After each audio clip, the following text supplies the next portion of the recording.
Tonight, you're not scrolling, not planning tomorrow, not bargaining with sleep like it's a stubborn merchant.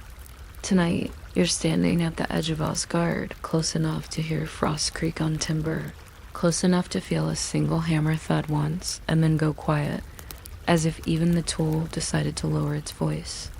A horse exhales steam into the dark like a kettle that doesn't want to wake the room.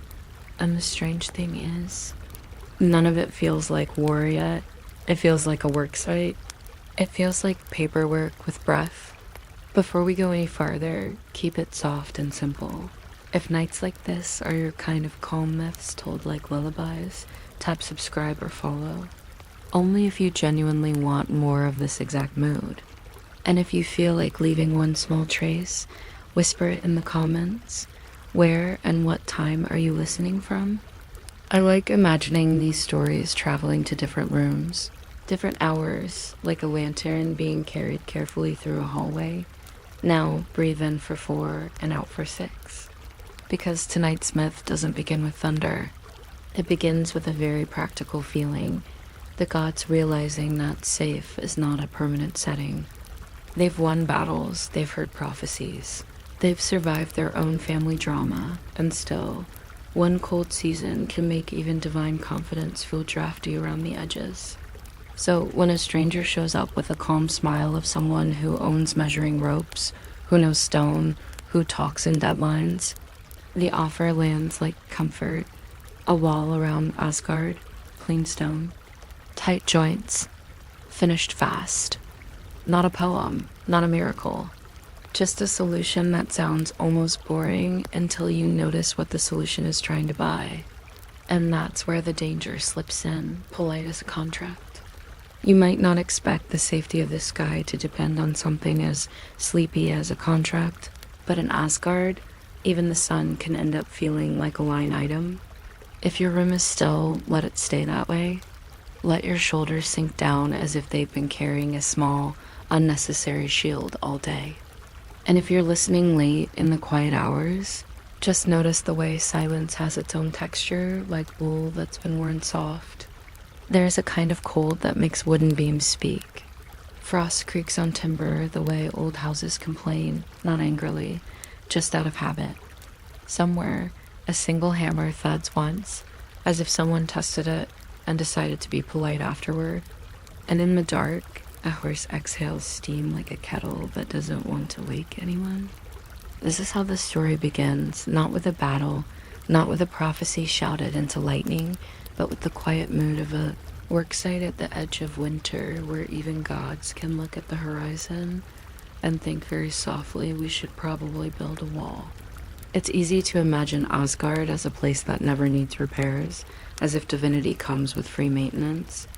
But the gods, despite the shining reputation, have a familiar problem, feeling newly vulnerable. It happens the way it happens to anyone who realizes their door doesn't quite latch, or their phone battery is always at 5%, or they've been ignoring this squeaky stair for months, and now it squeaks in a way that sounds personal. Protection suddenly sounds like wisdom instead of pride. And in that mood, a stranger arrives with a practical smile, the kind that suggests he owns a measuring rope and knows how to use it. He doesn't arrive like an enemy. He arrives like a contractor, calm, ordinary, almost soothing. He offers a wall around Asgard clean stone, tight joints, finished fast like a problem solved with math. The offer has that oddly comforting tone people use when they're very confident about schedules, which is either a sign of skill or a sign of being extremely wrong. The hall listens because fear makes even bad deals sound reasonable. Fear polishes the simplest sentence until it shines. This will keep you safe. And Loki, restless as always, leans toward the risk the way a curious hand leans toward a candle. Not to burn, just to see how warm it really is. And then comes the price, which is the part where you can almost hear someone's stomach make a small, thoughtful drop. The payment is absurd on purpose. Freya and the sun and moon. Freya, who is not a coin you toss across a table, and the sun and moon, which are not exactly things you can wrap in cloth and carry home. It's like someone asking to be paid in your favorite memory, your best friend, and also the concept of weekends. You would think that would end the conversation immediately. You would think there would be awkward silence and someone clearing their throat and saying, well, that's a creative quote. But negotiations begin anyway, because myths are very good at warning you that catastrophe often starts politely, with everyone smiling too hard and pretending not to notice what they just agreed to. The offer is designed to offend, to test, to see how desperate the gods truly are. And still someone says something like, perhaps we can discuss the terms. And then like that, this guy is sitting at the bargaining table, waiting for a signature. A deadline is set, which is a beautiful invention if you like pressure, and a terrible invention if you enjoy sleep. And the contract becomes real the moment everyone agrees to pretend it isn't dangerous. And then the work begins and it moves too fast, which is always suspicious, whether you are building a wall or assembling furniture with instructions that claim it will take 10 minutes. Night after night, the wall grows higher, each course placed with a calm confidence that feels unnatural. The stones rise in winter rhythm, not hurried, not messy, just steady, like the builder has done this 1,000 times and has never once had to stop and say, where did I put the other piece? The builder's strength is obvious, yes, but the real shock is the method, no wasted movement, no delay, no doubt. The kind of efficiency that makes onlookers uncomfortable because it forces them to notice how much time they lose just looking for their own tools. And there is a horse. A massive stallion does the heaviest hauling, turning impossible labor into a steady routine. He pulls stones the way a river pulls branches, without drama, without arguing, just because that is what a river does. His breath is always visible. His muscles move like a quiet machine. You can picture the steam from his nostrils drifting up into the cold and disappearing like a thought you almost remembered.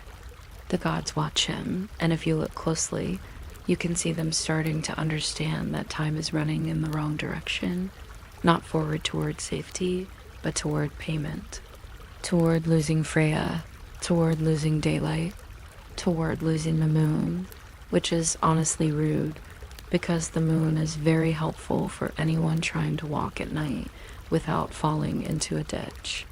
At first they tell themselves it will fail. Surely no one can keep that pace. Surely a wall that grows this quickly must be cursed or crooked or secretly held together by optimism. But then they begin counting days with a nervous precision, the way people check a tracking number every hour even though the package is obviously not teleporting. They notice how little sleep the builder seems to need.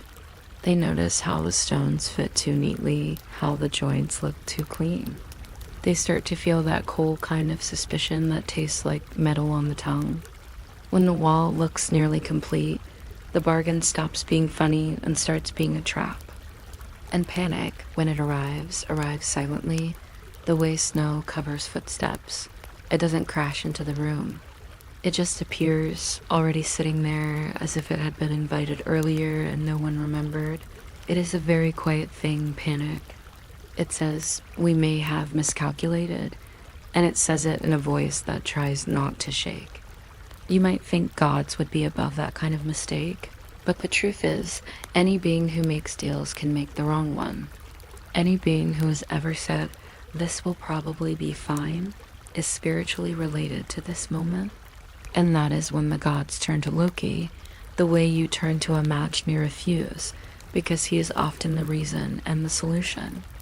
Loki argued for the deal, shaped the terms, and now the consequence is standing in stone. This is the rule in many Loki stories. Cleverness must pay for itself when it overreaches. The clever sentence that sounded good in the hall now echoes in the wind, bouncing off half-finished walls. So Loki is given a choice that isn't a choice, fix it, or be the one blamed forever. And you can imagine him listening to this with a face that says, yes, of course, I will handle it, while his mind quietly rummages through a drawer of terrible ideas. The thing about Loki is that he's not just mischievous. He's practical in a sideways way. He understands levers. He understands weak points. He understands that stopping a project doesn't always require strength. Sometimes it just requires removing the one part that makes everything else possible. So he doesn't attack the builder directly. That would be too loud, too obvious, too much like a straightforward solution, which Loki tends to avoid the way a cat avoids bathwater. Instead, he watches the stallion, the true engine of the project, and chooses temptation over violence. It's a quiet strategy. Remove one piece, and the whole machine slows without a fight.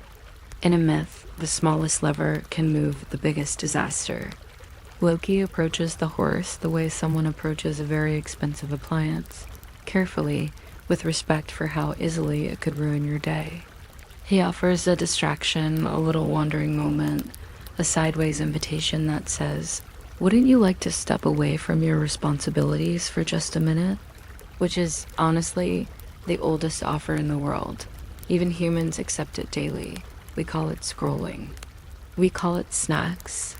We call it just one more episode. The stallion, being a stallion, understands temptation in a more honest way.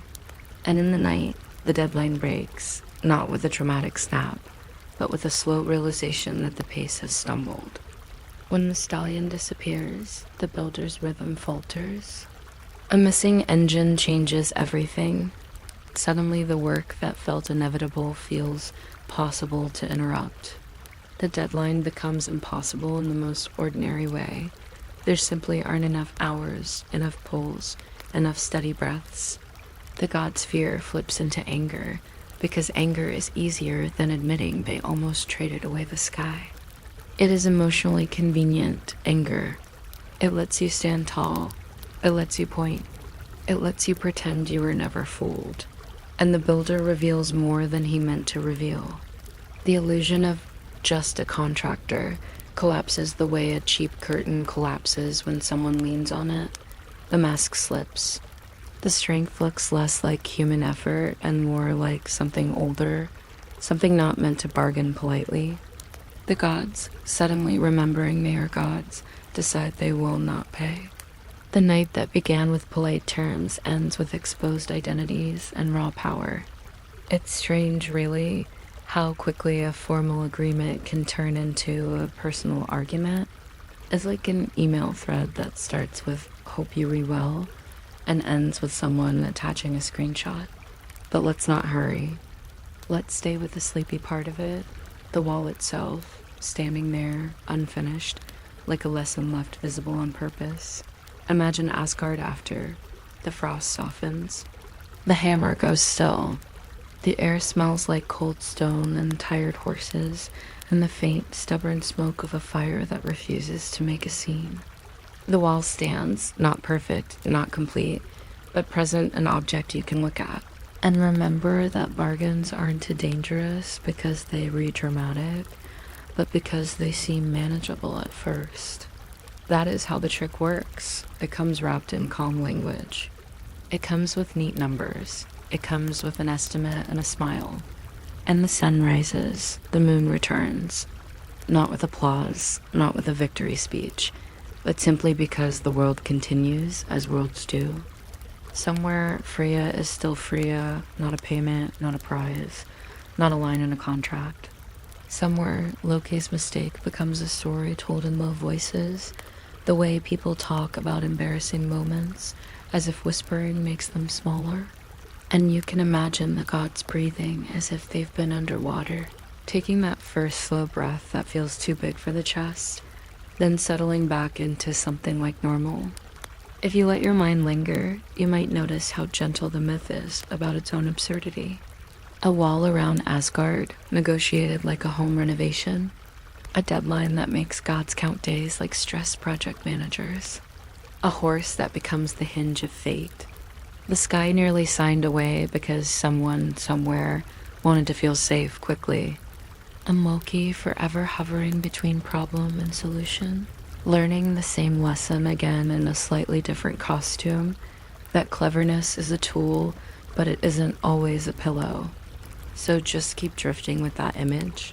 the wall in the cold, the stones stacked in patient lines, the memory of a practical smile, the quiet moment when everyone realizes that fast can be as frightening as dangerous, and sometimes more so, because fast doesn't give you time to feel afraid until it's almost done. Let the thought be gentle and distant. Let it float like steam from a horse's breath dissolving into dark air. And if you want, you can imagine the contract itself still existing somewhere folded, tucked away, forgotten in a corner of a hall, waiting to be found again, not to restart the trouble, just to remind someone, in a sleepy way, that even gods should read the fine print, and the story doesn't need to end. It can simply keep its quiet posture. A wall half finished, a bargain half remembered, the sun and moon continuing their slow, reliable work as if they were never threatened at all. The frost creaks less now. The timber relaxes. The night holds still, and your mind can do the same, drifting gently, as if the next sentence could always come. And doesn't have to. You know what's quietly funny about the gods?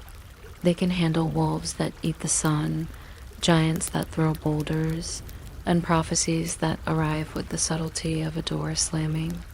But give them a contract, and suddenly everyone starts acting like a nervous homeowner at a kitchen renovation. If your room is still, let it stay that way. Let the air be exactly as it is. And if you're listening from somewhere warm, imagine the kind of cold that makes ink feel thicker and makes people speak a little more carefully, as if every word could frost over. Because the price is the moment the whole conversation should have ended, not dramatically, not with shouting, just with a polite, stiff pause, the way you pause when someone says something so unreasonable that you don't even know where to place your face. Freya, the sun, and the moon. Is the sort of payment that sounds like it was invented to test whether anyone in the room is awake, like a sleepy prank. Like a child saying, okay, but I'll only do it if you give me the entire sky. And yet, in the hall, the words hang there and nobody laughs the way they should. The absurdity doesn't break the deal. It simply settles into it like a stone placed carefully into a wall. You can picture the gods sitting with their cups, feeling that strange social pressure that makes people nod at bad ideas. It's not that they don't understand what's being asked. They understand perfectly. That's why they feel the chill under their ribs. Freya is not just a person. She's a kind of warmth in the world, the way the first candle is warmth, the way a soft blanket is warmth, the way a room feels safer when someone kind is in it. And the sun and moon aren't jewels you can hand over. They're routines. They're the reason time has a shape. They're the reason anyone can tell when a day is ending, and when it's safe to sleep, and when it's time to wake up and pretend to be responsible again. But the offer is designed to offend. It's a test, and it's also a trap, and it's also a little bit of theater. It says, I know you want protection. I know you're afraid. Let's see how far that fear can carry you before it collapses. And fear, when it's present, makes the mind very polite. Fear doesn't stomp around. It tidies up. It says, let's hear him out. It says, perhaps there is flexibility. It says, we could negotiate. And Loki, being Loki, leans into that polite danger the way someone leans into a risky choke, just to see if the room will forgive it. It's possible that Loki is amused by the audacity. It is possible he is irritated by the idea of being told no by a stranger with a practical smile. It's possible he simply wants to prove that rules and warnings are for other people. Loki often has the energy of someone who says, relax, I've got this, right before something starts smoking, and in this moment his cleverness feels useful. It feels like a lamp brought into a dark corner. You can almost see him turning the words around in his hands like coins, checking their weight.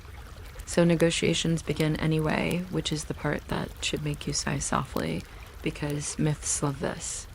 Myths love the way catastrophe starts politely. No one wakes up thinking, today I will trade away the sun. They wake up thinking, today I will solve a problem. Today I will be efficient. Today I will secure the perimeter.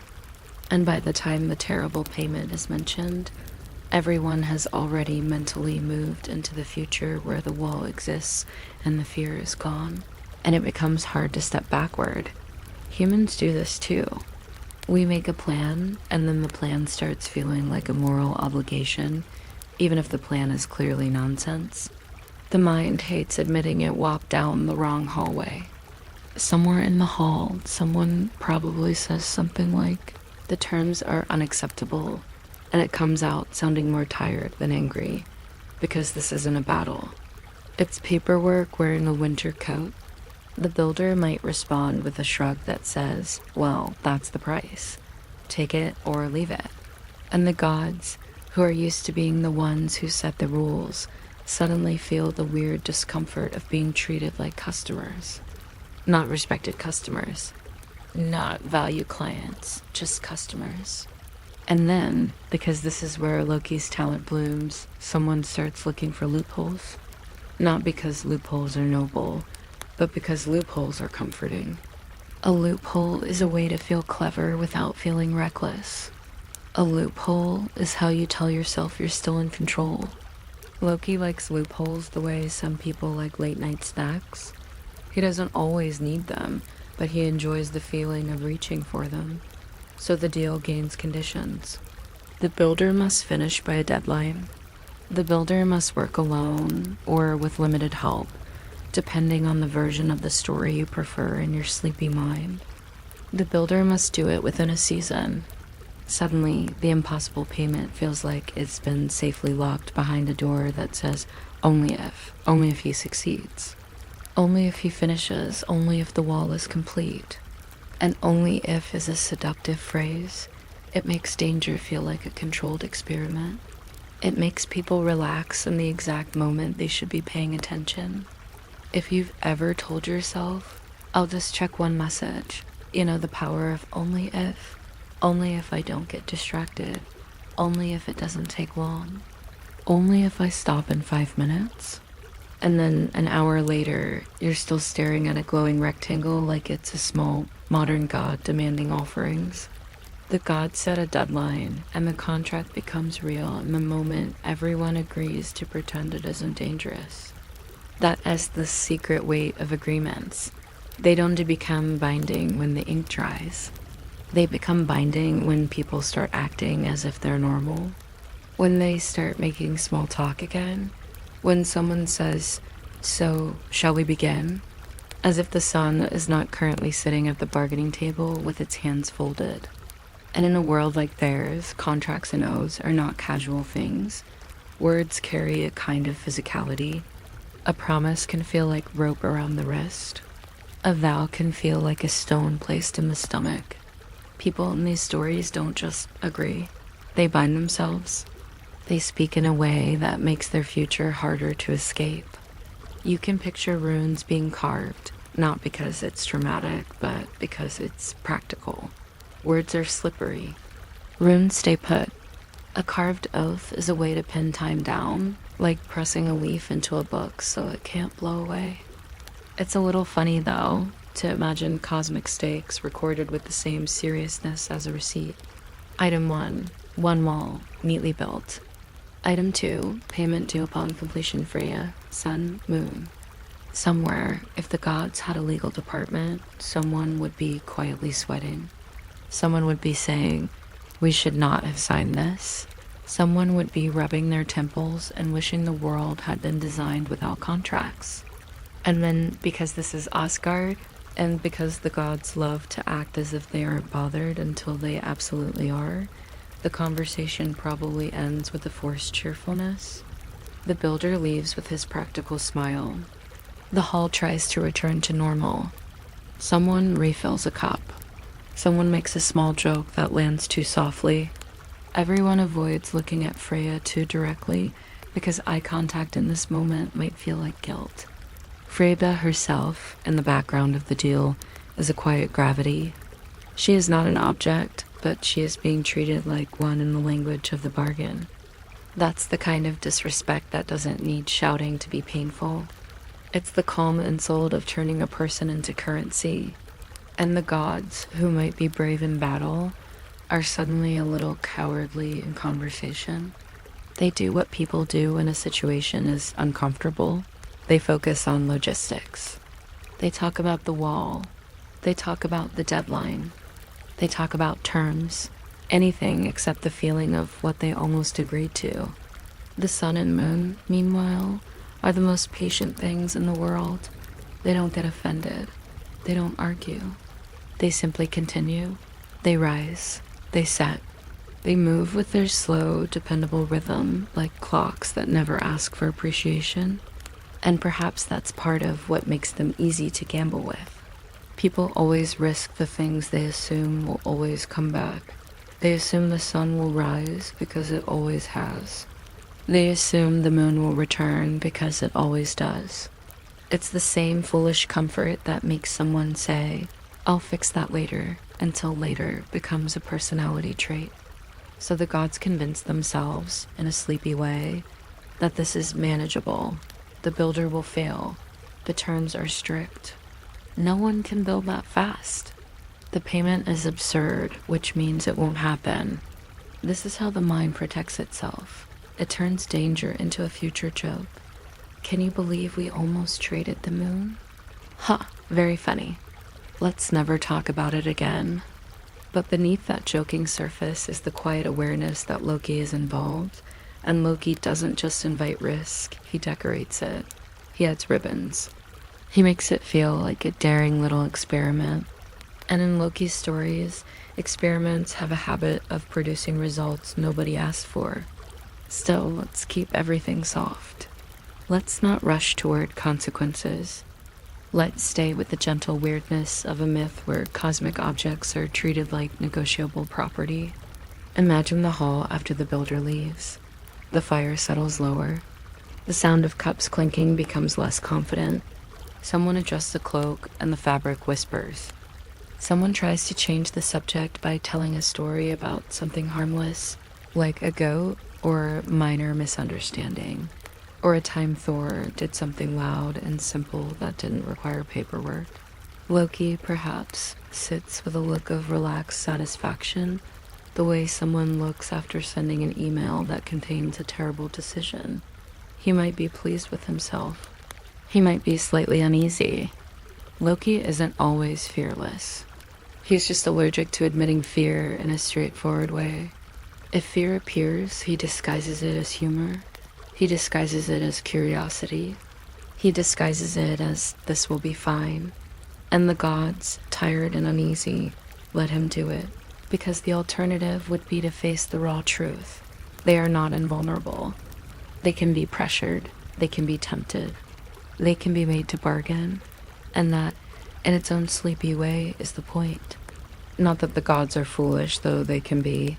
In the same gentle way, humans are foolish, but that safety can make anyone desperate when it feels newly threatened. Protection sounds like wisdom instead of pride. A wall sounds like a solution instead of a symbol. A contract sounds like a tool instead of a trap. And when you're tired, when you're cold, when you're trying to soothe your own unease, you can agree to things you would laugh at in daylight. So let the thought drift. A builder with a practical smile. A hall full of gods pretending to be calm. A price spoken aloud like it's normal. Freya sitting somewhere in the warm light, not yet a payment, not yet a loss, just quietly present. The sun and moon continuing their slow work outside, completely unaware that they've been mentioned in a conversation like items on a list. And if you feel your mind trying to tug the story forward, trying to hurry toward whether the wall will be built, whether the bargain will break, let it relax instead. This isn't a race. It's a long, soft wandering through the moment before the mistake becomes obvious. The strange calm before anyone admits what they've done. The winter quiet where a hammer thuds once and then goes still again, as if even the tools are waiting, listening, deciding whether to be involved. You can stay here as long as you like. In the gentle absurdity of a divine negotiation, in the warmth of a fire that doesn't flare, in the quiet discomfort of a room full of powerful beings learning very slowly that words can build walls too, and sometimes those walls are the ones you don't notice until you're already inside them.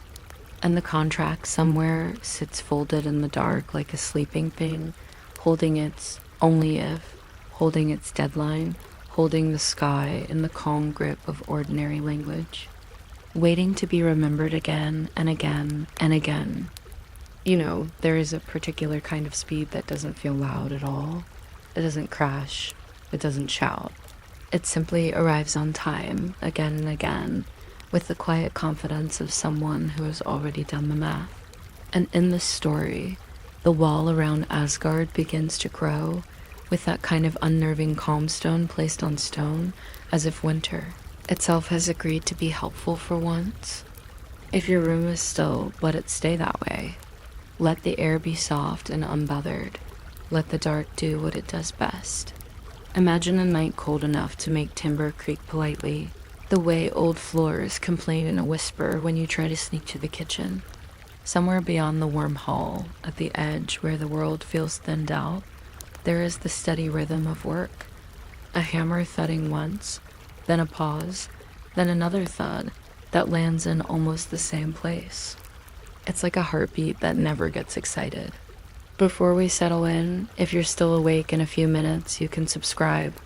Or don't, I'll never know. The gods certainly won't know either, because they are busy doing something much older and much stranger than clicking a button. They are watching a wall get built and realizing slowly that watching something be built is a special kind of bedtime story. It's repetitive. It's detailed. It's weirdly comforting right up until the moment you remember there is a contract involved. The gods, of course, begin by telling themselves they are safe. They have a deadline, they have rules, they have a contract. It is comforting to have paperwork when you're anxious, even if the paperwork is technically between immortal beings and a stranger who smiles too practically. A wall, they think, is just a wall. It's a border, a line, a sensible solution.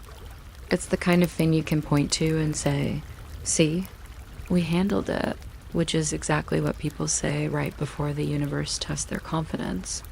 Night after night, the wall rises. Not in a dramatic leap, but in courses clean stone, tight joints, each piece fitting with the patient certainty of someone who doesn't need to show off. The builder doesn't waste motion. He doesn't stop to admire his own work.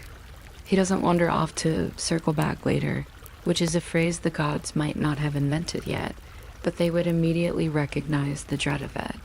He simply places the next stone, and then the next, and then another, as if time is his obedient assistant. There's something oddly soothing about imagining work done this way, even when it's frightening in the context of the bargain, because the wall does not grow like a threat. It grows like a routine. The sound repeats, the steps repeat, the pattern repeats.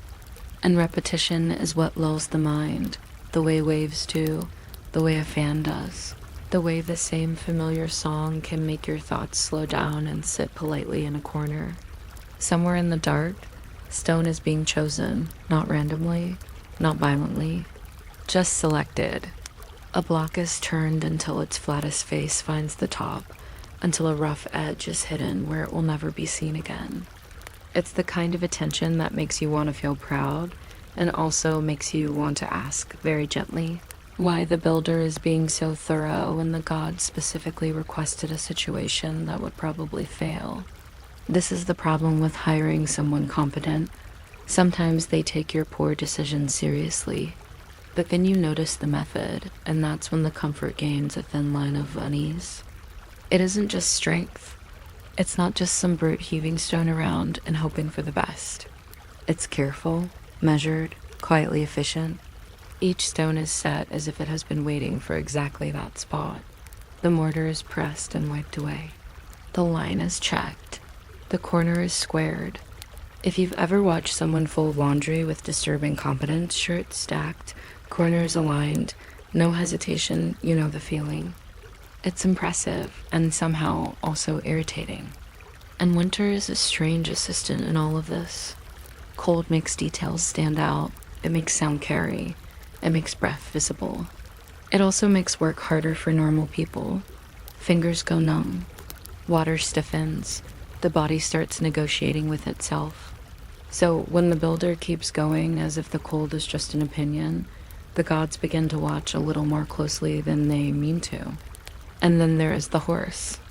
Not a sweet little farm horse with kind eyes and the gentle patience of an animal who accepts your nonsense. This is a massive stallion, the kind of creature that turns hauling into a steady routine, the way a river turns stones smooth, by simply continuing. He exhales steam into the dark. His hooves find traction in frost. His shoulders move under his skin with that slow, powerful certainty that doesn't need a drum roll. The builder speaks to him not with affection, exactly, but with the practical tone you use when you and your coworker have done this job 100 times.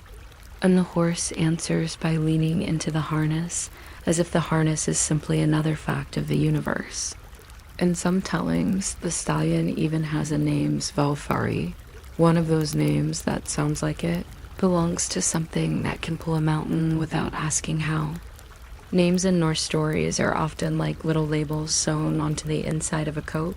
You don't see them from the outside, but they tell you what you're dealing with. Svalfari is not the name of a horse who would like a sugar cube and a gentle pat. It is the name of a horse who is already doing the job before you finish the sentence. It's almost comical in a sleepy way to picture the gods watching this like anxious project managers. They don't want to look too closely because looking too closely would mean admitting quietly that the plan might succeed. So they do what worried people do. They start counting. Not loudly, not in unison. Just small private counts in their heads. The way you count the remaining minutes when you re-waiting for something and pretending you re-not. They count nights. They count stones. They count how many courses have risen since the last time someone said, "He can't possibly keep that pace." And notice how counting is such a calming thing, even when it's nervous. 1, 2, 3. Another stone. Another course. Another careful placement. The mind likes numbers because numbers don't have feelings. Numbers just sit there and behave. So the gods, who are very old and very powerful, do something that looks suspiciously like ordinary stress management. They reduce a cosmic mistake into a set of measurable steps. The builder's method has its own small rituals. He checks the ground because a wall is only as honest as its foundation. He clears frost where it matters. He sets stones so they lock together instead of merely leaning. Sometimes he presses a palm against the face of the wall, not tenderly, but like someone testing a door to see if it's truly shut. You can almost hear the scrape of grit, the tiny crunch of frozen sand, the quiet sigh of a stone settling into the exact place it wants to be. Even the mortar feels sleepy when you think about it long enough. Mortar is just sticky earth with ambitions. It's mud that wants to become architecture, and winter, it thickens. It resists, it makes you work slower. And yet the builder's hands move as if the mixture is always perfect, as if he knows exactly how much water to use, exactly how long to wait, exactly how firm the paste should be before it stops being paste and starts being permanence. The gods can't help noticing the absence of wasted movement. That's the detail that keeps poking at them, like a small pebble in a shoe. Normal labor is full of tiny pauses, stretching, coughing, turning a tool in your hand, standing there for a moment, pretending you're thinking while you're actually just tired. But this work is a straight line, a rhythm, a winter rhythm. Hammer, lift, set, press, adjust, hammer again. It is so consistent that it begins to feel less like effort and more like nature, like the way the tide returns without needing encouragement. Maybe that's why the wall feels like it's growing by itself. Not because it literally is, myths are strange, but they still enjoy the idea of someone doing the work, but because the pace is so smooth, it makes cause and effect look effortless. If you blink, another stone is already in place. If you look away, the corner is already higher. It is the same feeling you get when you check the calendar and realize a week passed while you were busy doing almost nothing memorable. The builder, meanwhile, doesn't seem to need sleep. Or if he does sleep, he does it the way an experienced traveler naps, efficiently, briefly, with no romance. The gods notice this and hate it, because sleepiness is their one comfort. If the builder looked tired, they could relax. If he yawned, they could laugh. If he complained, they could pretend the deadline will win. But he doesn't. He works with the calm confidence of someone who has already measured the distance and decided is manageable. And because the story is Norse, we can't help drifting into small, oddly specific side thoughts, little bedtime trivia that floats past like smoke. Stone walls were real things in the north, of course, and so were boundary markers, and so was the idea that a line in the landscape could mean safety. But myths inflate the ordinary, the way dreams do. They take a practical wall and make it a cosmic border, which means the mortar is not just mortar. It's the idea of inside and outside, pressed into place with a trowel. There's also something quietly funny about the gods being surprised by labor. They live in a world where giants carry mountains and stories, where dwarves forge miracles, where a trickster can turn into a fish if the situation gets inconvenient. And yet, when confronted with a contractor who simply works efficiently, they react as if they've never seen competence before. Maybe immortality does that. Maybe if you live long enough, you start assuming deadlines are just suggestions. You can imagine Loki watching all of this with that particular kind of restlessness he always has, like someone who agreed to a plan and is now remembering he hates plans.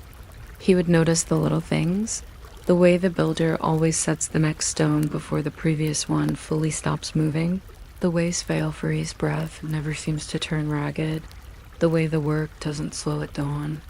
And if you think of Loki as the god of finding loopholes, then watching perfect consistency is torture. There are no obvious loose threads. It's all tight stitching. If you want a modern comparison, keep it gentle. Think of a countdown timer you forgot you started.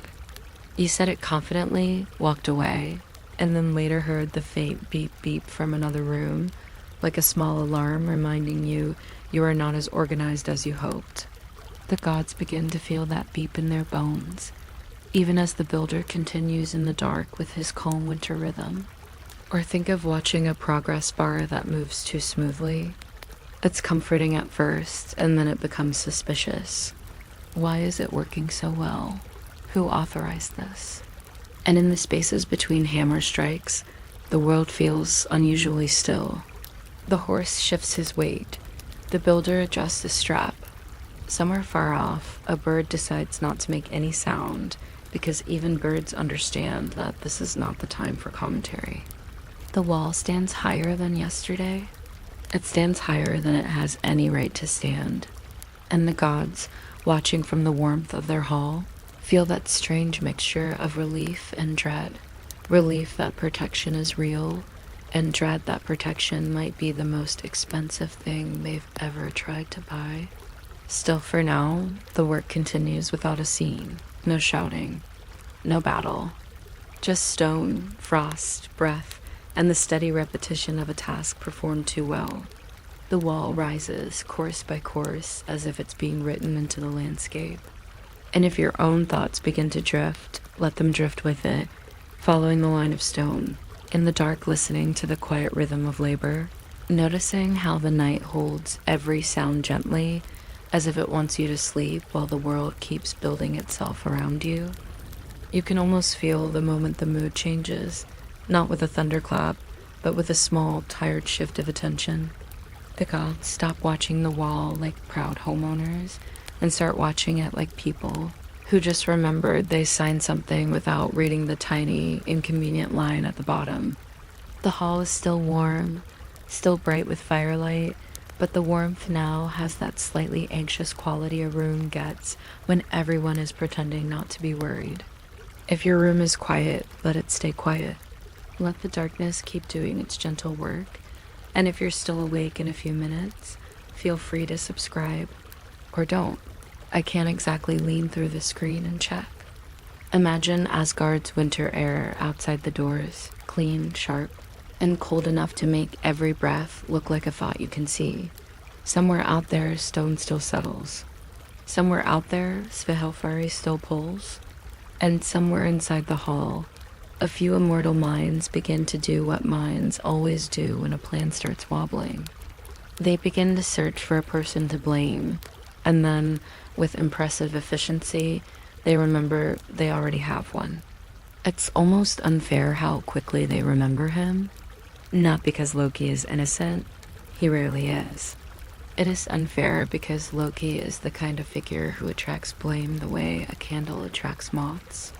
If something goes wrong, he is a convenient shape to point at. If something goes right, he is still suspicious, like a too-perfect message that must be a scam. And in this case, Loki has earned the attention. He argued for the bargain. He helped shape the terms. He leaned toward the risk the way he always does, as if danger is simply a door you push to see if it opens. There's a strangely modern feeling to this moment, though we'll keep it soft and sleepy. It's the feeling of being in a group project, realizing the deadline is tomorrow, and noticing one person, just one person, has been doing all the work at a pace that makes everyone else look like decorative plants. The group turns slowly to the person who insisted the project would be fine, and the room goes, quiet in that polite way that means you are about to be volunteered. So Loki is approached, not with dramatic shouting, but with the firm, clipped calm of people who have exhausted their other options. They don't say, please. They say, in spirit, you will fix this. And Loki hears the sentence the way you hear the word and voice. He understands immediately. He also understands he cannot simply wriggle away, because this is the one rule that follows him through every story. Cleverness must pay for itself when it overreaches. It's worth pausing gently on how Norse myths treat cleverness. Cleverness is admired, but it is also treated like a tool you can cut yourself with. It can open doors, but it can also open consequences. Loki's intelligence is not a cozy academic intelligence. It is an intelligence that lives in tight corners. It is the intelligence of noticing a loose peg in a chair, or a latch that doesn't quite catch, or a rule that can be bent if you breathe on it from the right angle. And the gods, for all their power, keep trusting him the way you keep trusting a shortcut you know is unreliable, because sometimes it saves you 5 minutes and you feel like a genius. Loki then starts doing what he does best. He doesn't look at the wall first, not really. He looks at the system. He looks at what makes the wall possible. And when he looks outside into the winter dark, he sees what the gods have been trying not to see too clearly. The builder is strong, yes, and skilled, yes. But the true engine of the whole project is the stallion. Svihelfari is the steady rhythm. Svihelfari is the uncomplaining muscle. Svihelfari is the reason the stone keeps arriving on schedule, like a very large, very determined delivery service that never asks for a tip. There is something oddly tender about noticing this if you let it be tender. The horse does not know about contracts. He does not know about payment demanded in Freya and the sun and the moon. He knows harness leather. He knows the pull of weight on his shoulders. He knows the cold air that makes his nostrils sting. He knows the simple dignity of doing a task he is built to do. The myth, in a quiet way, lets us see that even in a cosmic bargain, the world is still moved by ordinary effort, by a body leaning forward, by hooves pressing into snow, by breath turning into steam. And Loki's plan has gentle, not very gentle plan forms around that ordinary effort. He doesn't attack the builder directly. That would be loud. That would be dramatic. That would be the kind of solution Thor prefers, because Thor's solutions are shaped like hammers. Loki's solutions are shaped like small doors you didn't notice until you needed them. He decides instead to remove one essential piece and let the whole machine slow down on its own. If you've ever watched someone try to work without the one tool they always use, you know how powerful a small removal can be. Not a catastrophe, just a mild inconvenience with very expensive timing, like a missing charger, like a key that isn't on the hook, like a password you swear you remember right up until you don't. Loki is aiming for that exact level of disruption, something that looks like nothing, something that buys time. So he watches the stallion and he waits for a moment when attention is soft and distracted. He listens to the rhythm of hooves, the creak of harness, the dull thud of stone meeting stone. He notices the warmth of the horse's breath in the cold. He notices the way the builder's hands move with patient certainty. And somewhere in Loki's mind, the plan becomes a quiet little thought, settling into place the way mortar settles between stones. Tempt the horse, pull the horse away, let the work stumble without anyone needing to raise their voice. This is where the myth becomes, in its own sleepy way, strangely domestic. Because temptation does not have to be dramatic. It can be as small as offering a creature what it wants. A softer moment, a different direction. A smell in the air that suggests freedom. In some tellings, Loki uses the simplest lever of all, curiosity. The horse notices something. The horse turns his head. The horse hesitates, just for a breath. And in a wall-building project, one breath can matter more than a speech. It is also where the myth reminds you gently that Loki is a shapeshifter, which is a very convenient skill if you routinely cause problems you later need to solve. Loki can become what the moment requires: a bird, a fish, a fly, a whisper. And when the moment requires a distraction strong enough to pull a mighty stallion away from a contract, Loki becomes something the stallion cannot ignore. If you're listening while half asleep, you can let the details blur here, because myths themselves blur. But the shape Loki takes in this story is often a mar calm, dark-eyed, moving through the snow with that quiet confidence animals have when they don't have to explain themselves. It's a strange image, and it's meant to be. Norse stories are not embarrassed by oddness. They treat oddness like seasoning. A pinch of it makes everything taste more memorable, even when you're barely awake. Picture it softly. The night is cold. The wall is half finished and already looks like it has been standing there forever. The builder is focused on his work. The stallion is sweating under winter effort, steam rising from his back like a thin, tired cloud. And then, at the edge of that work light, something moves. Not fast, not alarming. Just a new presence, a different scent, a subtle shift in the world's attention. The stallion notices. Of course he does. A creature that strong, that awake, is also sensitive. His ears turn, his nostrils flare. His hooves pause for one careful second, as if he is listening to a message the wind is trying to deliver. The hardest creaks with the smallest slack. The builder's hand tightens, not in panic, but in that annoyed way people tighten their grip when a routine is interrupted by something unexpected. And Loki, in whatever shape he has chosen, does not rush. That is the important part. This is not a chase scene. This is not thunder and speed. This is the slow pull of attention, the way your mind drifts from a book to a thought, to a half-remembered song. Loki moves just enough to stay interesting. He stays just far enough away to invite pursuit. He is not using strength. He is using the oldest trick in the world, making someone else choose to follow. There's a soft humor hidden in this, if you let it be soft. The gods, mighty, glittering, dramatic gods, are saved, in many versions of this myth, not by a grand battle, but by a distraction, by a horse looking the wrong way, by a schedule being nudged off course. It's like preventing disaster by unplugging the router. Small, almost silly actions with enormous consequences, and everyone pretending afterward that it was all very noble. The builder, meanwhile, begins to suspect. Of course he does. A person who can build a wall that fast is not a person who misses patterns. He notices the stallion's hesitation. He feels the shift in the harness. He senses in his bones that something is trying to steal his time. And time is the most precious material on the site, more precious than stone, more precious than iron, more precious than pride. Time is the only thing the contract cannot forgive.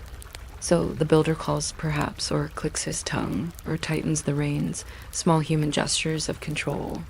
And the stallion, caught between routine and curiosity, shifts again.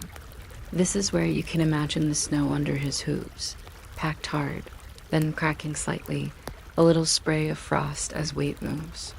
You can imagine the smell of leather warmed by effort. You can imagine the sound of breath, not just Loki's breath, not just the horse's breath, but the breath of the night itself, moving through the half-built stones like quiet water. And Loki keeps doing what Loki does, which is to offer a different story, a different rhythm, a different direction.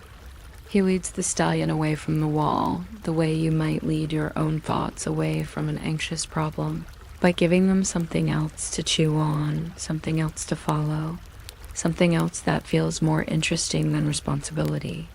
If you want a small strange hinge to hold your attention here, it's this. Loki fixes problems the way he creates them. Indirectly, with sideways motion, with a grin that is hard to see in the dark. He doesn't restore order by being orderly. He restores it by misdirecting chaos into a shape that helps him. And if you let your own mind drift with the horse's attention, you can begin to feel the rhythm slow. The wall, for a moment, is no longer an unstoppable routine. The builder's perfect sequence is interrupted. The stones do not arrive as quickly. The courses do not rise as smoothly. Not because anyone fought, not because anyone screamed, just because one essential creature turned his head and decided the night offered something else. Some versions of the story go further, of course. They let the distraction become a longer absence. They let Loki vanish into the dark with the stallion, and they let the builder's work falter enough that the deadline begins to look less certain. And later, much later, in the strange logic of Mythology, returns with an 8-legged foal, Sleipnir, who will become Odin's horse, swift and uncanny, like a rumor that can travel between worlds without stopping for a rest. But you don't need to chase that ending right now. You don't need to follow the story all the way to its neat little knot. For bedtime, it's enough to stay inside the quiet moment where the plan is still unfolding, where the night is still cold, where the stallion is still deciding, and where Loki's cleverness is still in motion like a slow current under ice. So keep the scene soft. Keep the details small. The wall stands in the dark, unfinished but proud. The builder's tools rest for a breath. The gods, inside their hall, feel the faintest loosening in their chests, the way you feel when a problem stops tightening for a moment. And outside, in the winter air, Loki moves with careful patience, leading attention away from stone and toward shadow, as if the whole universe can be delayed by something as simple as curiosity. Let your own thoughts follow that gently, one step at a time, one breath at a time. A quiet choice to drift a little farther from the wall, a little farther from the deadline, and deeper into the calm, dark space where stories can keep going without needing to finish. It's always a little strange how blame moves through a room. It does not walk like a person. It drifts like smoke. It finds the warmest corners. It curls around the same familiar shapes. And in Asgard, when something starts to go wrong in a way that could embarrass everyone at once, blame has an almost magical ability to remember Loki's name before anyone even says it out loud. Outside, the wall keeps rising, stone by stone, in that steady winter rhythm that should feel comforting, the way a clock feels comforting when it's working properly. But inside, the gods begin to notice what it means when something works too well. The builder's pace is not normal. The stallion's strength is not ordinary. The deadline, once a distant idea, like a far mountain you admire from a warm seat, starts to look like something with teeth. And the gods do what powerful people often do when they feel vulnerable. They stop speaking in big ideas and start speaking in practical sentences. If your room is quiet, let it stay quiet. If your eyes feel heavy, you don't have to fight that. You can just let the story hold you the way a blanket holds warmth. And if you're still awake in a few minutes, you can subscribe. Or not. I won't take it personally. I am a voice in the dark talking about immortal beings who forgot to read a contract carefully, which is not exactly a position of authority. The gods sit with their cups and their pride, and for a moment you can imagine the sound of the hall. Soft footsteps, a low murmur, the steady breathing of people who never plan to be anxious. They are gods, yes, but gods in these stories are often just very powerful people with very human habits. They like applause. They dislike admitting mistakes. They prefer a problem to be solved quietly so they can later pretend it solved itself out of respect. And then, as if the room has agreed on it without voting, their attention turns toward Loki. It's not dramatic. Not at first. It's more like the gentle turning of heads, one by one, until Loki becomes the center of a circle he didn't ask to stand in. If you've ever been in a group project where the fun idea person suggested something ambitious and now the deadline is tomorrow, you already understand the mood. Everyone suddenly remembers who spoke the loudest. Everyone suddenly remembers who sounded confident. Confidence, it turns out, is not the same as safety, but people confuse them all the time. Loki, of course, notices. He always notices. Loki is the kind of person who can hear judgment in the pause between words, like reading a message in the space between sentences. He can tell when a compliment is becoming a complaint. He can tell when a joke is no longer a joke. He can tell when a room has shifted from we to you. And the gods, with their very divine ability to avoid personal responsibility, make it simple. In spirit, they say, you argue for this bargain, you shape the terms, you leaned us toward the risk, so now you will lean us away from the consequence. Fix it. There's an odd little rule in many Loki stories. Loki is often both the reason and the solution.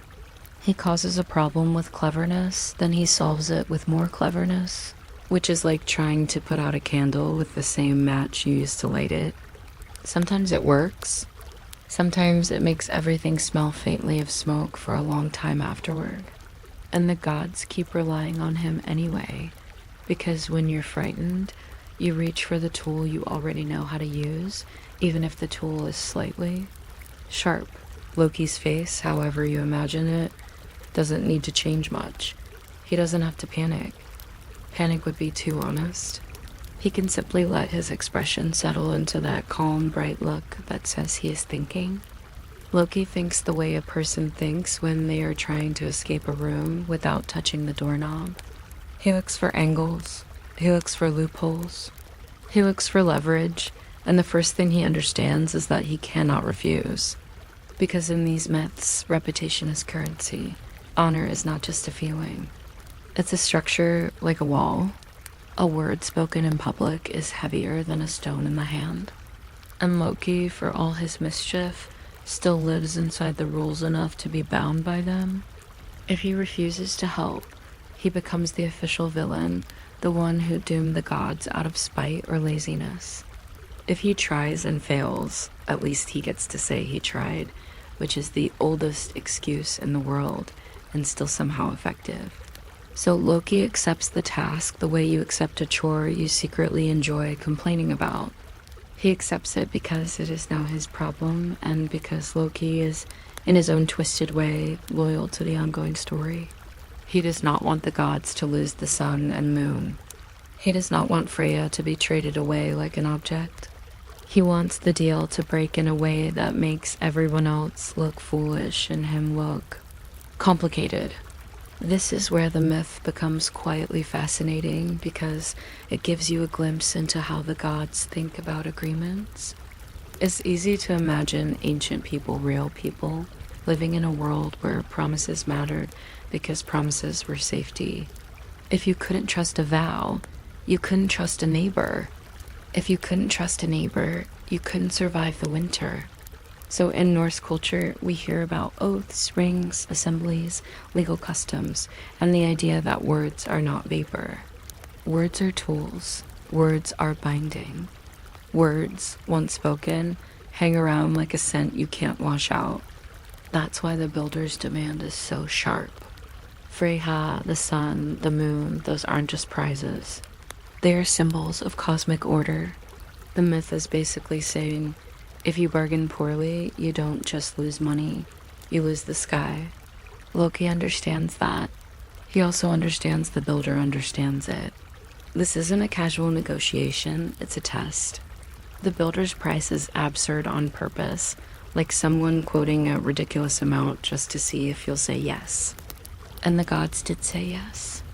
They said yes because fear makes even a bad deal sound reasonable. Fear says, we'll fix it later. Fear says, it probably won't happen. Fear is always very optimistic about future competence. Now future competence has arrived, and it is wearing Loki's name tag. So Loki goes quiet for a while, and quiet in a room like this can feel loud. The gods watch him. They expect him to produce a trick the way you expect a musician to produce a song after you've paid for the ticket. Loki, though, does not rush. He lets the silence build, because silence makes everyone else uncomfortable, and uncomfortable people reveal what they truly fear. And what they fear is simple. They fear that the wall will be finished on time. It's almost funny in a soft way. A wall is supposed to make you feel safe. A wall is supposed to make you feel protected. But here, the wall is the threat, because it is the proof the bargain can be completed. It is the evidence that the gods' confidence was misplaced. It is the stone shape of their mistake. Loki, in his mind, reviews the terms as if flipping through a little book of consequences. The builder must finish the wall within a set time. The gods promise payment if he does. So the solution is not to fight him, not to argue, not to rewrite the contract. Loki's solution is simpler: make the deadline fail. Deadlines are funny things. They are made of time, and time is invisible. Yet everyone behaves as if a deadline is a physical object. People carry it in their shoulders. People feel it in their stomach. Even gods, apparently, can feel a deadline pressing against the edges of their pride. Loki looks again, in his mind, at what makes the wall rise so quickly. It's not just the builder, it's the stallion. The stallion is the steady labor. The stallion is the real engine. In a very unromantic way, the stallion is logistics. And logistics is always what decides whether a grand plan succeeds. This is one of those oddly specific, sleepy truths that Norse myths sometimes whisper beneath the drama. The world is moved by work, not speeches, not titles, not destiny, work. And work often looks like an animal pulling something heavy through the cold, doing the same motion again and again, until the impossible becomes a routine. Loki watches that routine in his imagination the way you might watch a metronome. He listens for the soft places where the rhythm can be nudged. A routine is powerful, but it is also fragile. Break one link and the chain becomes a pile. Not forever, just long enough. If you want another small strange hook to keep you gently awake, consider this. The gods don't suspect the stallion at first.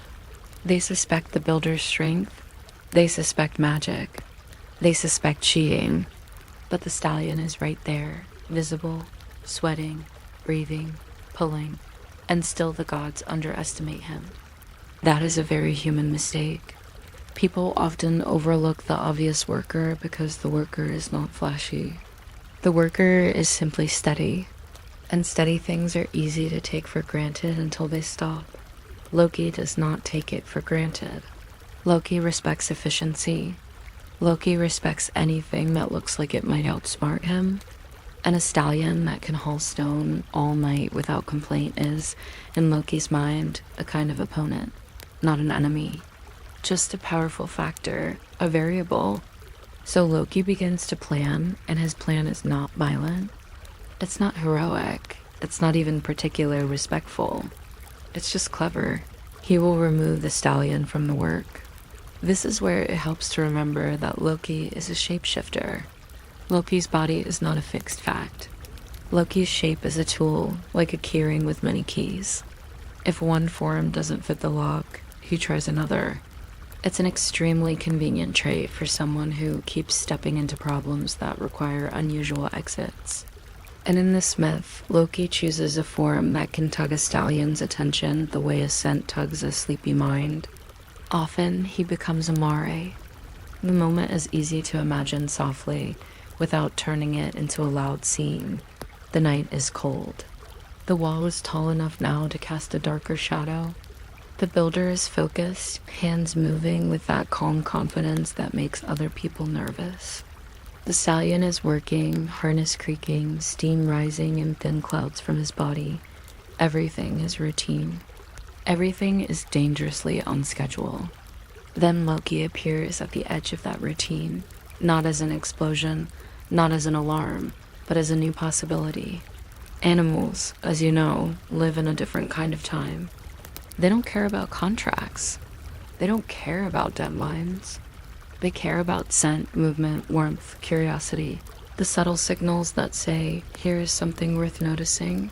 Loki's entire strategy is to introduce worth noticing into the stallion's world. And it works because it doesn't have to be dramatic to be effective. The stallion's ears flick. His nostrils flare. His hooves pause for one careful second, the way your own thoughts pause when you suddenly remember something you forgot. The harness creaks with the smallest slack. The builder, who has been moving like a machine, feels the rhythm shift and tightens his grip, annoyed. Annoyance is the first sign the plan is working, because annoyance means the routine has been interrupted. Annoyance means attention has been dragged away from the work. Annoyance means the builder is now spending energy on control, not creation. Loki, in the Mari's shape, doesn't run. He doesn't need to. Running would turn the moment into a chase, and a chase is loud. Loki doesn't want loud. Loud gives the gods too much adrenaline, and adrenaline is the enemy of sleep. Loki wants a slow, gentle pull. He wants the stallion to choose to follow because a choice is stronger than a shove. So Loki moves like an invitation, a little farther, a little sideways, just enough to keep the stallion's interest. The stallion shifts his weight. The snow cracks under hoof. The air smells of frost and leather and effort. The builder speaks, maybe not words, maybe just a sound, a sharp breath, a click of the tongue trying to restore the old rhythm. But the stallion is now aware of something else, and awareness is a stubborn thing. Once your mind notices a new thought, it's hard to unnotice it. Once a creature notices a new scent, it's hard to pretend the scent isn't there. Loki's entire gift is understanding that the most powerful forces are often the quiet ones: attention, curiosity, pride, embarrassment. And so the stallion begins to drift. It doesn't happen all at once. It happens in small steps that don't look like betrayal. The stallion's head turns. His body angles slightly. The harness shifts. The builder pulls, correcting, trying to keep the horse aligned with the stone. And for a while, it almost works because routine is strong and the builder is skilled. But Loki keeps the invitation open. He stays at the edge of sight. He makes sure the stallion can always see the possibility of following. He makes sure the night feels larger than the work site. He makes sure the horse remembers, in some deep animal way, that the world contains more than hauling stone. This is an oddly gentle kind of sabotage. It doesn't require cruelty. It requires patience. Loki is good at patience when patience produces chaos later. He can wait in the dark for exactly the right moment. He can be quiet for as long as needed, because he knows the deadline is doing the pushing. Eventually, the stallion follows. And when the stallion follows, the walls rise, slows in a way that must feel almost physically relieving to the gods. Imagine that sensation, the sudden realization that time is no longer slipping away so fast. The sudden sense that the trap is not closing quite as tightly. The gods might not even say anything. They might just breathe a little deeper, as if the air itself has loosened. Outside, the builder notices, and this is important, the builder is not stupid. The builder is not simply a contractor. The builder has been too efficient, too confident, too calm for that. When the stallion slips away, the builder's pace stumbles, and he understands immediately that someone is interfering with his system. It's also worth remembering sleepily that this builder is often revealed to be more than human, sometimes a giant, sometimes someone with hidden power.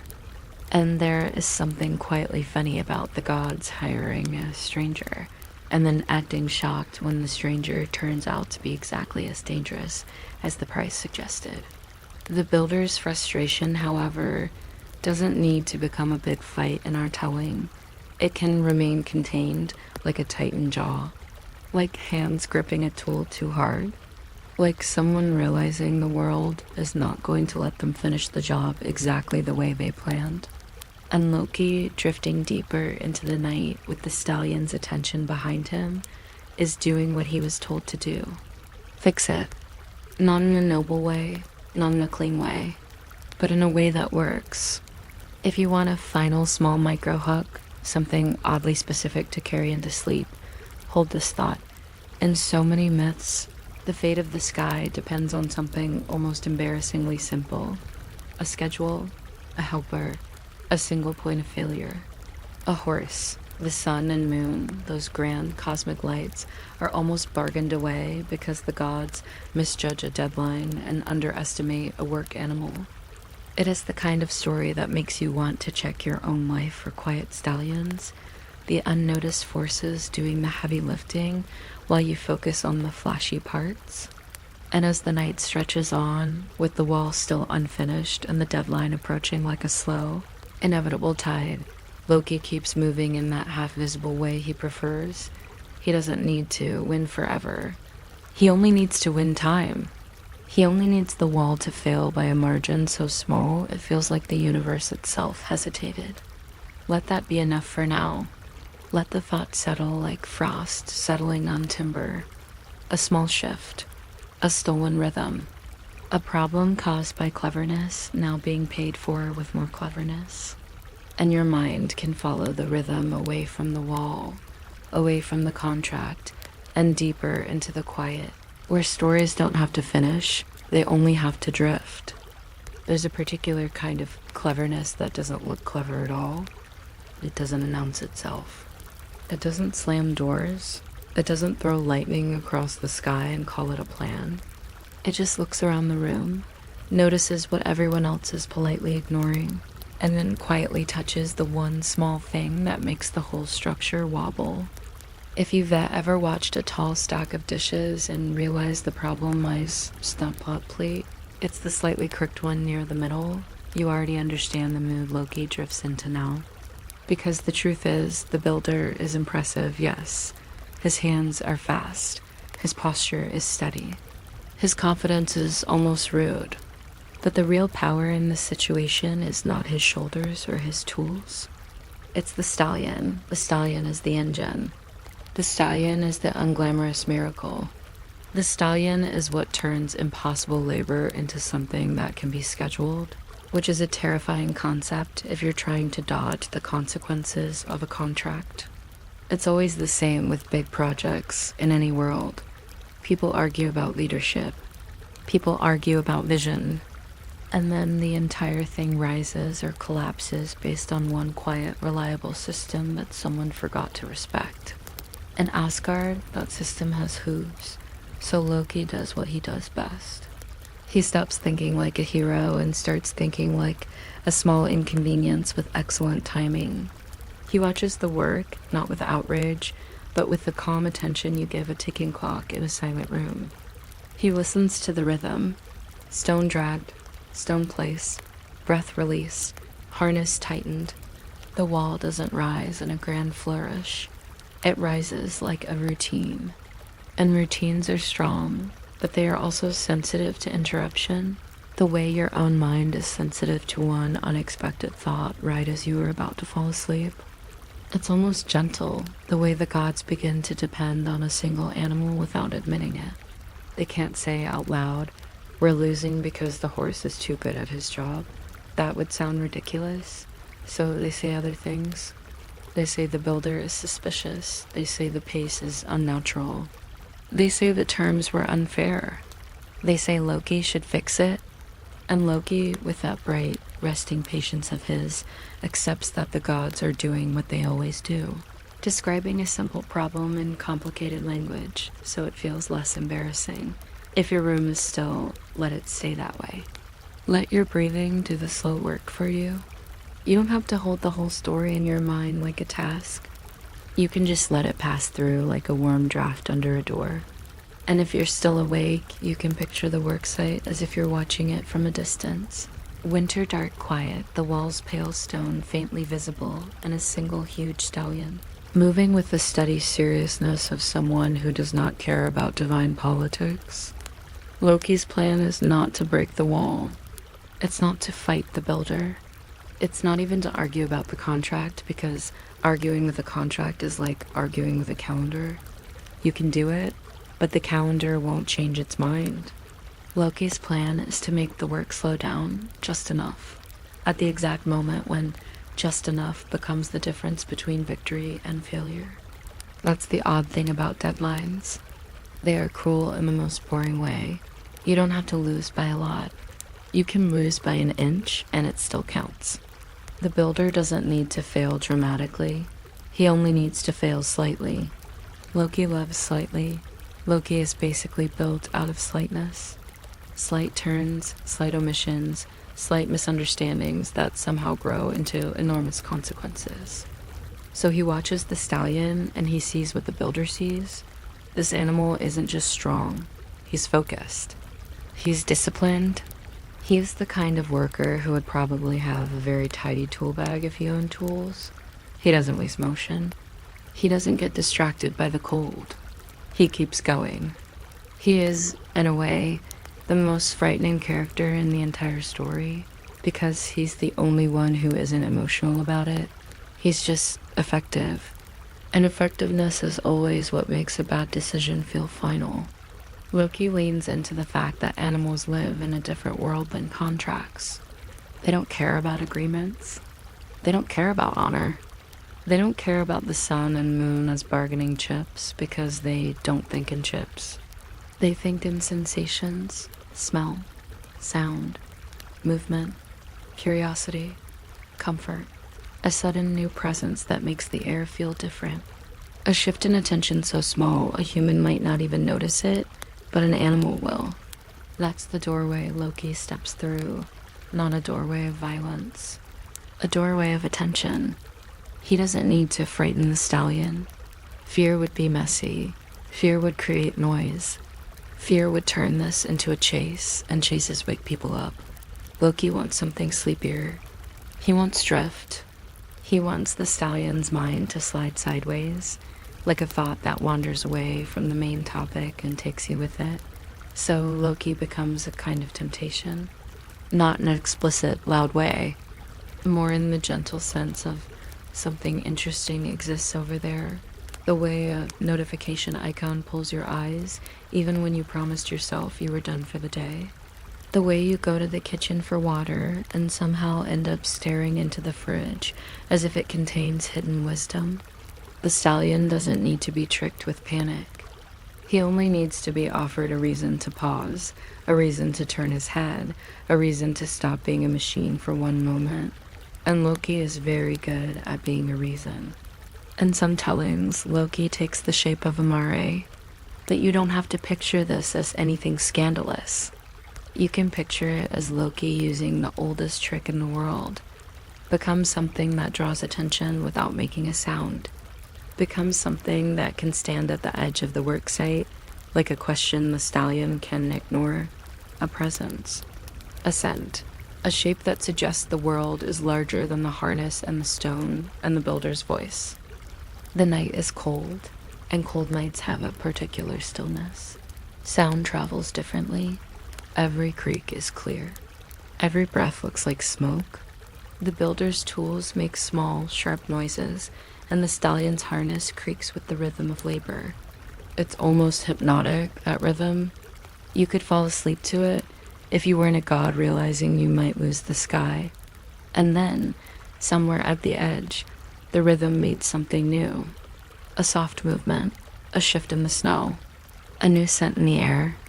The stallion's ears flick back and then forward again, like he's checking whether he imagined it. His nostrils widen, drawing in information the way your mind draws in a new thought before you've decided whether you want it. His hooves slow for half a heartbeat, not enough to stop the work, just enough to introduce a tiny wobble in the routine. A tiny wobble is all Loki needs. The builder feels it. Builders feel everything. They know when a beam isn't straight. They know when a rope isn't tight. They know when a worker isn't aligned with the task. The builder tightens his grip, perhaps murmurs something low, perhaps taps a tool against stone in that impatient way people do when they expect obedience. And for a moment, the stallion returns to the rhythm because discipline is real and habit is strong, but Loki doesn't push. Loki doesn't rush. Loki just stays present like a quiet alternative. It's a strangely modern kind of sabotage, if you think about it. Loki doesn't smash the machine. He distracts the machine. He introduces a competing signal. It is like making the world just interesting enough that work loses its monopoly on attention, and attention is always the real currency, even in myth. The gods wanted the wall. The builder wanted the payment. The stallion simply wanted whatever felt most compelling in that moment, and Loki makes sure something feels compelling. So the stallion looks again. You can imagine it in slow motion, because that's how the mind likes to drift. The stallion's head turning, the faint jingle of a harness ring, the soft press of hoof into snow, the way steam rises in a thin line from warm skin into cold air. The builder pulls the reins, and the stallion resists just enough to remind everyone that strength is not the same as control. Strength, when it belongs to someone else, is always a risk.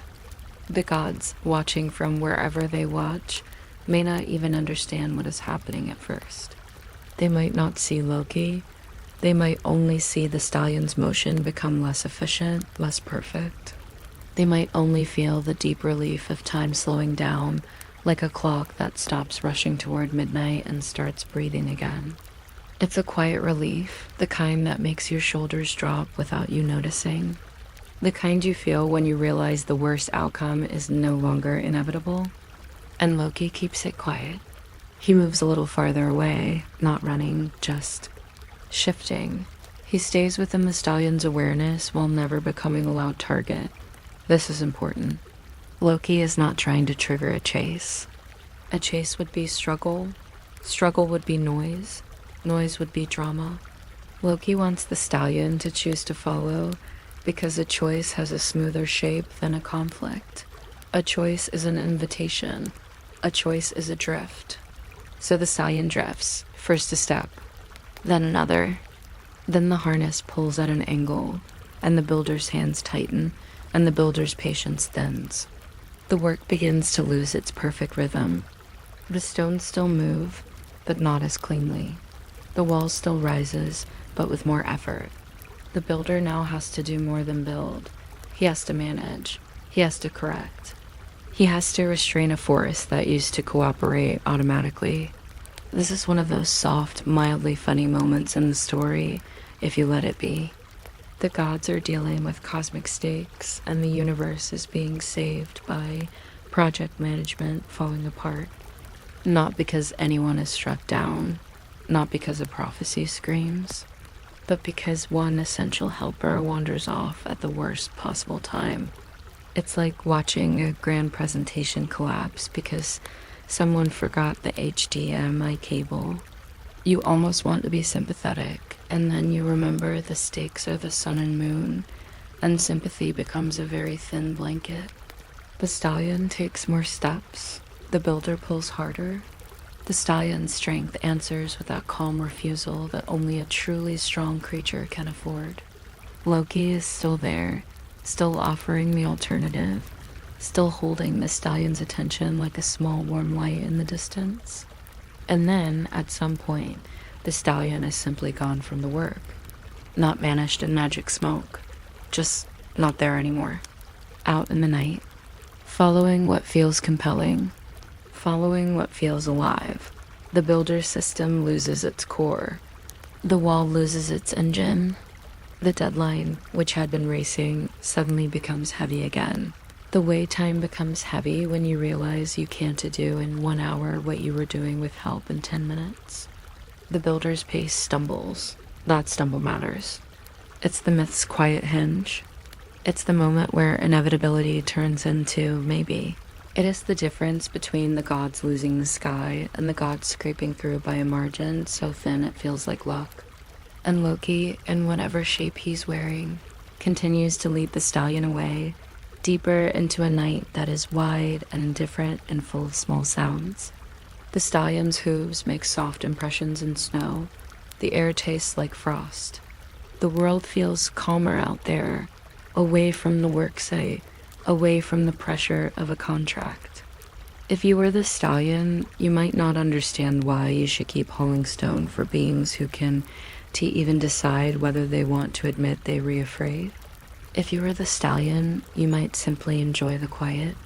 If you're listening from a warm bed, you can borrow that quiet. You can let the worksite fade in your mind, as if you're walking away from it too. Let the wall become distant. Let the builder's tools become muffled. Let the god's panic become just another far-off human sound. Like neighbors talking through a wall you don't plan to knock down tonight. There's a strange tenderness in the way Loki solves problems, not because Loki is tender exactly. Loki is not a warm, safe personality.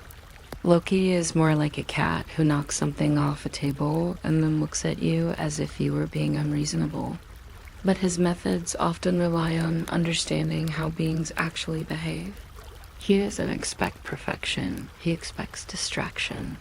He expects desire. He expects pride. He expects the smallest possible failure at the most useful moment.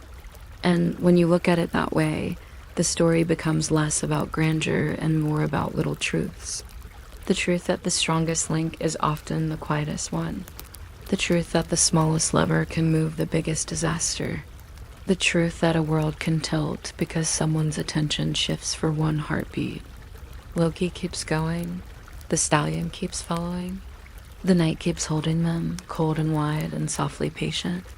And far behind them, the wall remains unfinished, rising more slowly now, as if the stones themselves have started to doubt the schedule. Time is still moving. The deadline is still there. But the rush has been interrupted, and interruption is sometimes the only kind of mercy a myth can afford. So let the thought settle gently. A stallion's breath in the dark, a quiet imitation, a routine broken without a fight, and your own mind can drift the same way, away from effort, away from urgency, toward something softer and less determined. Toward the kind of quiet where stories don't need to end. They only need to keep walking one slow step at a time into the night. By the time you notice something is about to go wrong, it usually isn't doing anything dramatic. It's doing something small. It's doing something almost polite. The kind of wrongness that looks like a schedule slipping by 10 minutes, and then by 20, and then, without anyone announcing it, by an hour you can't get back. In Asgard, on this particular winter stretch of time, the wrongness has a very specific shape. It's the shape of a wall that is almost finished, and a worksite that feels just a little too quiet for how close the deadline is supposed to be. If your room is still, let it stay that way. Let your eyes be heavy if they want to be heavy. You don't have to hold every detail like it's important. You can just let the details float past you, one after the other, the way snowflakes float past a window when you rewarm inside, and the world outside is doing its slow, cold work. The wall stands there in the dark, like an idea that's nearly complete. You can picture it as clean stone, pale in moonlight, its joints tight and neat the way the builder promised. There's a particular satisfaction to a wall that fits well, the way there is satisfaction in a drawer that slides smoothly, or a lid that closes without being pushed. It's not heroic satisfaction. It's the satisfaction of things lining up the way they're supposed to. The gods, who are used to grand gestures and loud symbols, find themselves quietly soothed by the simple fact that the stones are behaving. And then, just when that quiet satisfaction starts to feel inevitable, the work slows down in the most irritating way, not with a crash, but with a pause. It's not immediately obvious. At first, it might look like nothing more than the builder adjusting a strap or checking a line or looking up at the wall the way people look at a nearly finished task and measure how much energy they have left. The tools don't stop completely. The hammer still makes a dull sound now and then. The builder still moves. But something is missing from the rhythm, and once it's missing, the rhythm feels exposed. The way a song feels exposed when the steady drum quietly drops out. The stallion is gone. There's a strange emptiness to a worksite without its main muscle. You can have perfect plans, perfect measurements, perfect confidence, but if you remove the one thing that actually drags the stone, you're left with the most ordinary problem in the world. The work is heavy. Heavy in the way that does not care about pride. Heavy in the way that makes even gods blink slowly and pretend they aren't watching. The builder notices first, of course, because builders notice. He turns his head, and in the dark you can imagine the slight shine of frost on his hair, the way cold air makes every breath, visible the way impatience makes a person's shoulders rise, even before they decide to be angry. He might call out, low and sharp, not a scream, not a curse that shakes the heavens. Just a sound like a tool being dropped when it wasn't supposed to be dropped, and nothing answers. It's a very human moment in the middle of a myth. The kind of moment you'd recognize from modern life, even if you've never built a wall around a realm. A crucial teammate doesn't show up. A delivery is late. The one file you need won't load. You stare at the situation and think very calmly, this is going to ruin everything, while outwardly doing your best to look like you're simply adjusting the timeline. The gods watching feel the same calm horror. They have been counting days. They have been counting stones. They have been counting on the builder failing, and he has been refusing stone by stone to do the decent thing and collapse early. Now the wall is close enough that it feels like an accusation, close enough to make the payment feel real. Close enough that you can almost imagine Freya being handed over like an item with a receipt, which is an image so absurd it becomes uncomfortable. And then you remember the sun and the moon were also on the list, as if the sky were something you could trade at the counter, and the discomfort gets even quieter, which is somehow worse. The builder starts working without the stallion, and you can feel the shift immediately. It's not that he can't move stone at all. He can. He is strong. He's just not strong enough to pretend physics is optional. Without that enormous helper, everything takes longer. The stones don't glide into place with that effortless winter rhythm anymore. They scrape. They resist. The builder has to set his feet wider, lean harder, take slower breaths. The work becomes what work always becomes when the shortcuts disappear. Methodical and tiring and slightly resentful. And time, which had been running in the builder's favor, begins to do that slow turn back toward the gods. If you listen carefully, you can hear what makes this moment dangerous, even without anyone raising a weapon. It's the way silence changes when people stop believing their own confidence. The gods are not brave right now. They are calculating. They are watching the wall and watching the builder and watching the sky, as if the sky is going to give them a polite update about whether it intends to be traded away by morning. Someone somewhere in the hall might be pretending to sip a drink as if nothing is happening. That's what people do when they can't fix something. They hold a cup. They make small talk. They decide that looking calm is a form of power. It's not, but it's soothing to try. Loki, meanwhile, is absent in the most suspicious way. Absent like someone who did exactly what needed to be done and then left before anyone could ask questions. You could almost admire the professionalism. Loki is the sort of person who would sabotage your meeting invite and then message you, very gently asking if you'd like help rescheduling. And the worst part is that sometimes you would accept the help because you don't have better options. The builder works on, slower now, and the deadline, which used to feel like a trap closing around the gods, begins to feel like a trap closing around the builder instead. This is the sleepy cruelty of contracts. The terms don't care who is sweating. The terms don't care who is regretting the deal. The terms only care about whether the work is done on time, and almost doesn't count. Nearly doesn't count. Look how close I am is not a recognized legal argument, even in Asgard, even in myth, even when the person saying it has arms like tree trunks. So the night stretches. The wall stretches with it, unfinished at the top, like a sentence that ends without a period. A few stones short, a few adjustments unfinished. A corner not quite sealed. The kind of incomplete that makes your eyes itch because you want to fix it, even if you weren't emotionally invested before. It is like walking past a picture frame that is slightly crooked and suddenly realizing you can't think about anything else until it is straight. The gods watch the wall the way you watch a timer when you were baking something you done to burn. The builder watches the sky the way you watch the last minutes before a store closes and you are still trying to find your wallet. Everyone is thinking the same thought, just with different levels of pride. Please let there not be enough time. And then, in the softest possible way, the mood flips. It doesn't flip into a battle. It flips into a kind of irritated certainty.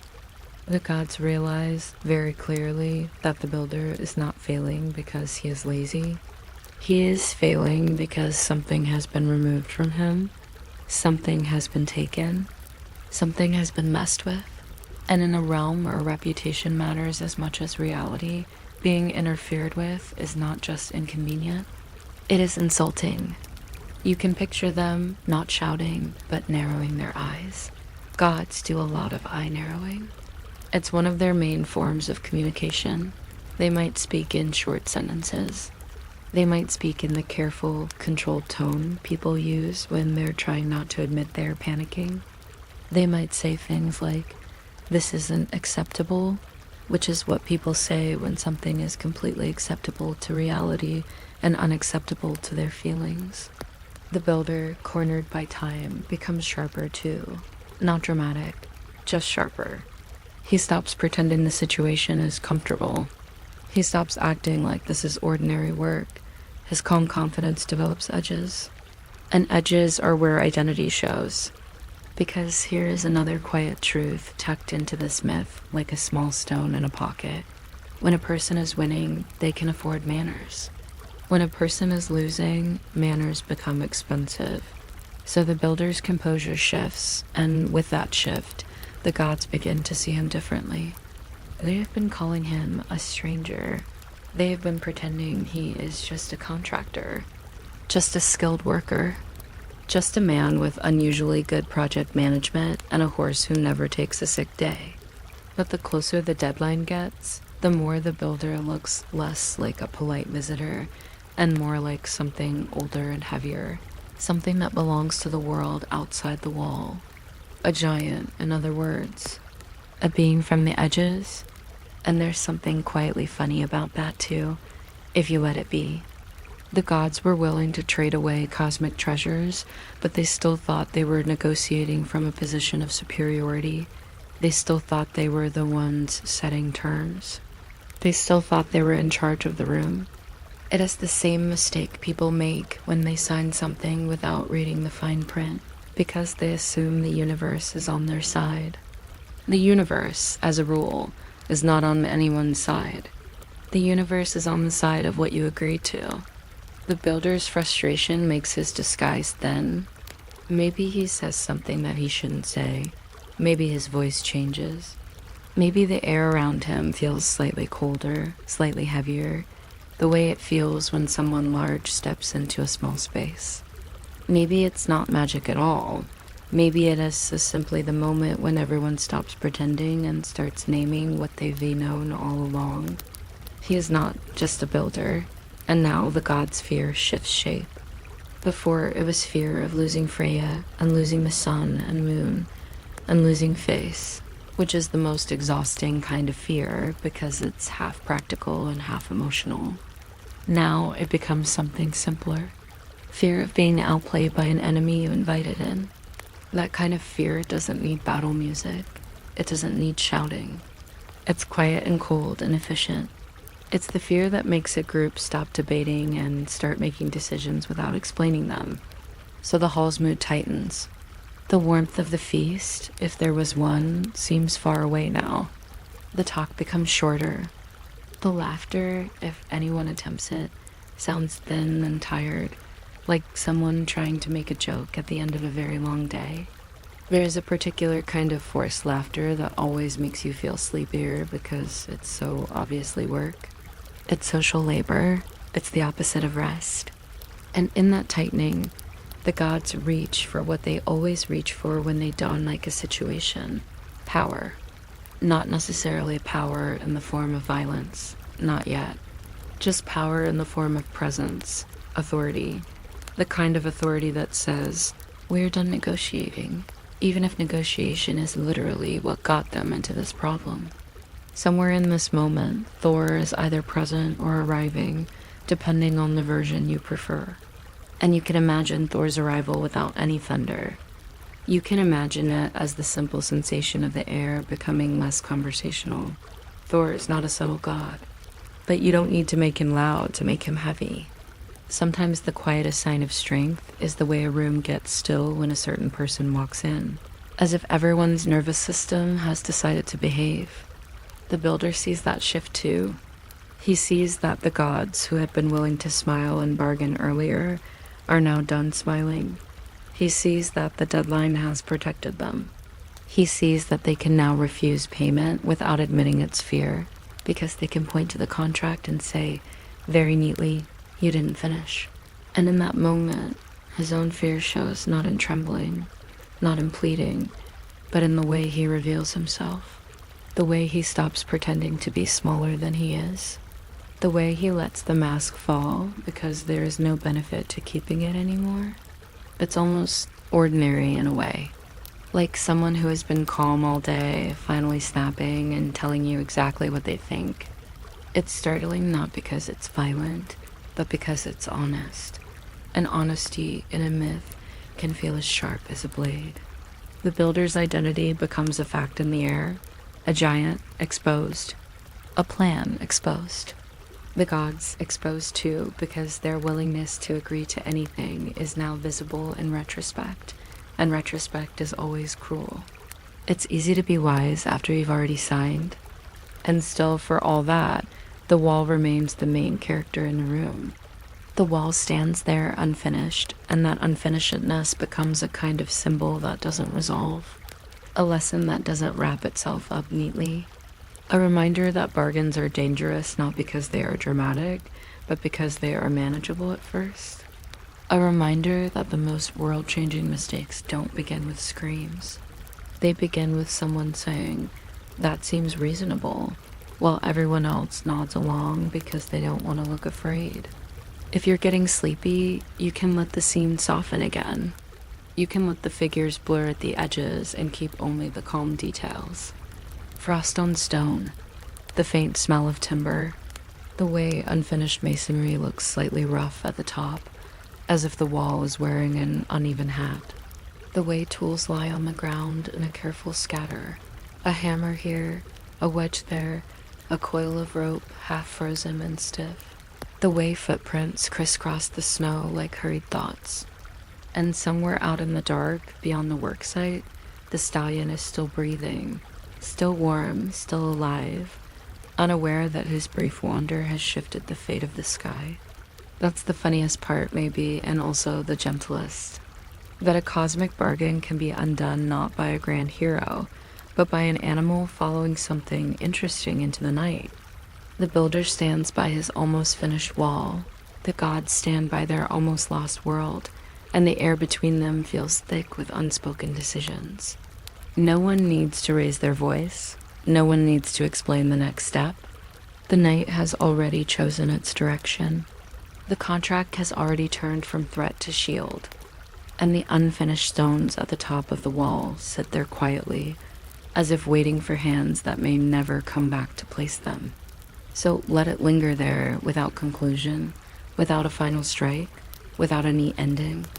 Just a wall that stopped just short, a deadline that broke the illusion, and a room full of powerful beings learning, very slowly, that control is often a story people tell themselves until the story gets tired and slips out of their hands. Imagine Asgard just after the panic has finished doing its quiet work. Not the triumphant kind of after, not the kind that comes with drums and speeches and everyone agreeing on what the lesson was. This is the softer kind of after, the one that happens when the air is still cold and the light is still low, and everyone is pretending they woke up like this on purpose. The wall is still there, of course. That's the stubborn thing about walls. Even when a bargain twists, even when pride crumples a little, the stones remain where they were placed, patiently holding their shape like they never heard the argument. If your room is dim right now, let it be dim. If your eyes are tired, you don't need to fight them. You can just follow the slow details the way you might follow the slow movement of a curtain when there is a draft you can't quite locate. Somewhere in the story, frost is beginning to loosen its grip on timber. Somewhere in the story, a tool lies exactly where it was dropped, waiting for a hand that may or may not return. Somewhere in the story, the world keeps doing its ordinary rituals, breathing, cooling, warming, repeating, like it's politely ignoring the gods' drama out of good manners. The wall stands unfinished, and that unfinishedness has a strange dignity to it. It isn't crumbling. It isn't embarrassed. It's just incomplete, like a sentence that stops one word early, like a bed made neatly except for one corner of the blanket that refuses to tuck in. If you've ever tried to sleep while knowing something in the next room is slightly out of place, you understand exactly why this is so irritating to look at. Your mind wants to fix it. Your mind wants to make it symmetrical. Your mind wants to reach up and set the last stones, if only to stop thinking about them. But the wall is also a kind of mercy, because a fully finished wall would have meant payment, and payment would have meant losing things that do not belong on any list, no matter how confidently someone writes them down. Freyja is not a coin. The sun and the moon are not decorative lamps you can remove and replace when you get tired of the lighting. And yet, for a while, everyone behaved as if the universe was a negotiation table, and the sky was just another item that could be slid across the wood with a nod. It's almost funny in the sleepy way that makes you exhale through your nose and then forget why you did it. The gods, beings of immense power, were nearly undone by the oldest trick in the world, agreeing to something because they wanted the comfort of a solution. A wall would make them feel safe. A wall would make them feel organized. A wall would make the future feel less messy. And when someone offers you safety wrapped in clean stone and tidy joints, it can be surprisingly easy to ignore the price tag until you're already holding it. Now that the deadline has broken the spell, the hall feels different. Not louder, just drained. The kind of drained you feel after you've been tense for hours without noticing, and then suddenly you sit down and realize your shoulders were up near your ears. The gods who are not supposed to feel like ordinary people feel, in this moment, very ordinary. They are tired. They are irritated. They are quietly relieved. Relief, after all, has its own exhaustion. It makes the body go soft in places it has been holding tight. You can picture the morning light slipping over the stones. It doesn't rush. It doesn't announce itself. It just spreads, thin at first, then steadier, the way warmth spreads through your hands when you hold a cup for too long. The frost on the wall looks like sugar for a few minutes, which is a strangely cozy thought for something that was built under threat. There's a softness to frost that feels almost domestic, like the world is trying to decorate even the most anxious scenes with something gentle. And if you look up, if you imagine looking up, You see the sky is still behaving like the sky. The sun rises. The moon, in its own time, will return. The light continues to be borrowed and returned, as if the universe is repeating a promise the gods almost forgot they needed. There is something calming about that, something that makes you want to lie back and let your thoughts drift. The cosmic order has a rhythm that doesn't care about anyone's poor decisions, which is both insulting and soothing. Somewhere out in the dark beyond the wall, the stallion breathes. You can keep that image if you want. A massive animal, warm enough to melt snow beneath its hooves, standing with the patient confusion of a creature that does not understand politics. Horses don't really do contracts. They do hunger, they do curiosity. They do the simple logic of something smells interesting, so I will go look at it. And occasionally that logic becomes the hinge on which an entire myth swings. If you let the story be gentle, you can even imagine the stallion's breath as the softest kind of weather. A little steam, a little warmth, a little cloud that dissolves as quickly as it forms. It's a very small thing, and yet it mattered. That's one of the quiet lessons hiding in this tale. Sometimes the world is changed by the smallest, least dramatic motion. A head turning, a hoof stepping, a distraction that lasts only a few minutes. In modern life, we call it getting pulled into something else, which sounds harmless until you remember it can change everything. Back at the worksite, the mood is still thick with the unspoken. The builder no longer just a builder stands with that rigid stillness that comes when a plan is failing and you are deciding whether anger will help. It rarely does, but anger is tempting, the way late night snacking is tempting. It feels like doing something. It feels like taking control, even when it's mostly just noise inside your chest. The gods, meanwhile, have that unsettling calm people get when they realize they are not going to lose. And now they have to decide what kind of winners they want to be. It is easier to be righteous when you are losing. When you are winning, you have to face your own appetite for punishment. And yes, gods have appetites. They have pride. They have grudges. They have that very human urge to make sure everyone knows who had the power in the end. If this were not bedtime storytelling, this is where the myth can become sharper. This is where the big names, Thor, his hammer, the sudden collapse of politeness can start to move like weather. This is where things can turn loud. But you don't need loud, not tonight. You can let the loud parts blur, the way you let loud memories blur when you're trying to sleep. You can let the story keep its distance. You can say, gently, that some things happen later, beyond the edge of this calm morning. Some say thunder arrived like an overdue consequence. Some say the builder's disguise couldn't survive the pressure of being seen clearly. Some say a bargain that begins politely often ends with someone deciding politeness is no longer required. And then you can move your attention back to the wall, because the wall is quieter, and quiet is what we're here for. The wall stands, unfinished, and that unfinishedness becomes a kind of permanent reminder, not a dramatic reminder. Just the kind that sits in the corner of your mind like an unfinished chore. Every time someone walks past it, they will remember how close they came to trading away the sky. Every time someone touches the stone, they will feel how solid the mistake was, how real the consequence nearly became. In a strange way, the wall is a monument to the gods' ability to panic in an organized fashion.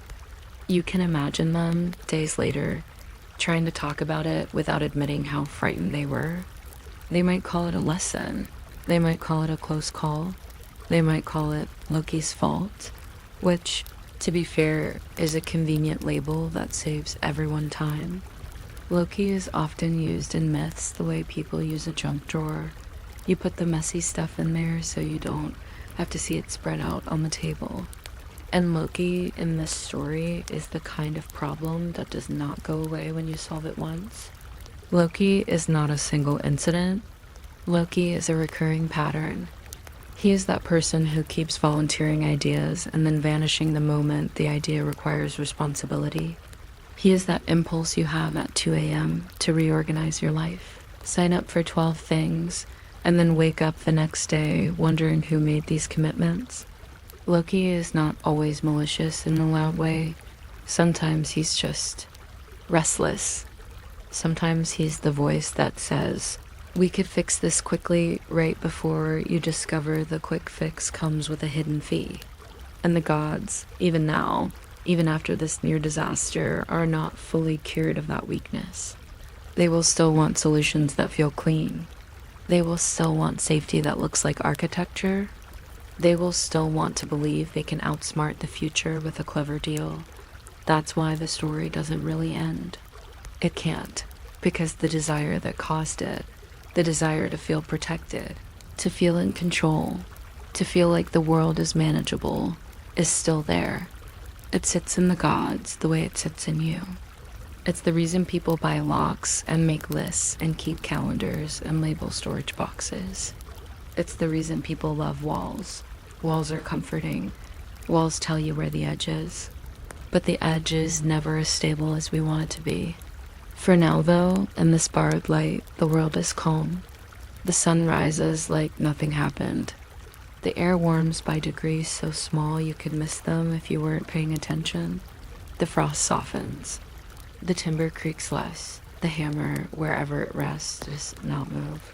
The whole scene feels like a paused breath, held gently between what almost happened and what might happen later.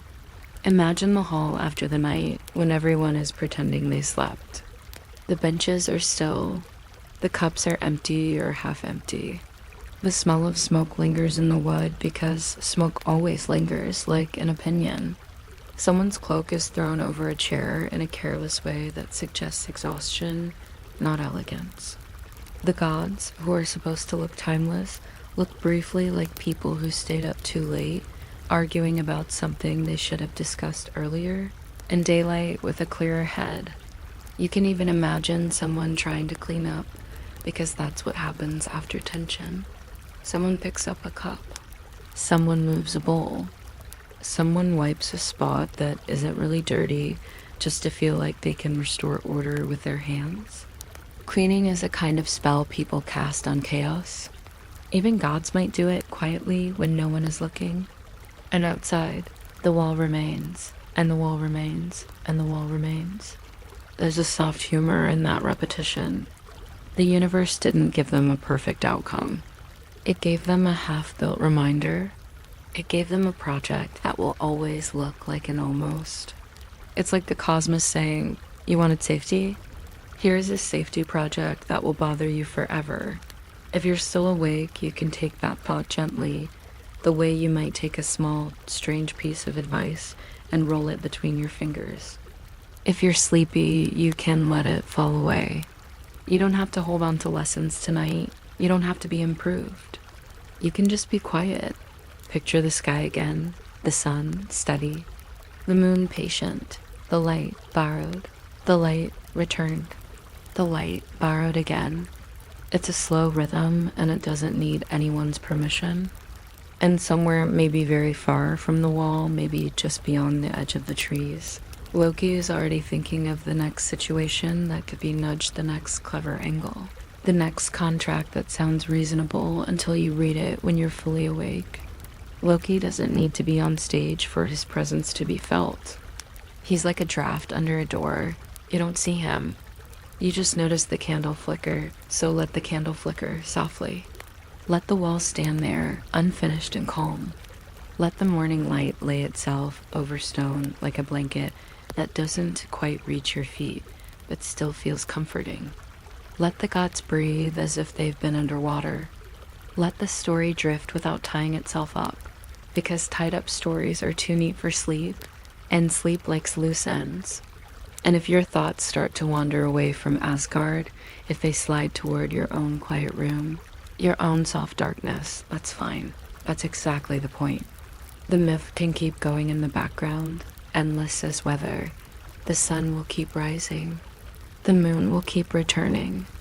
The wall will keep standing, just short of finished, just short of perfect, quietly reminding everyone that bargains don't become dangerous because they're dramatic, but because they seem manageable, right up until they aren't.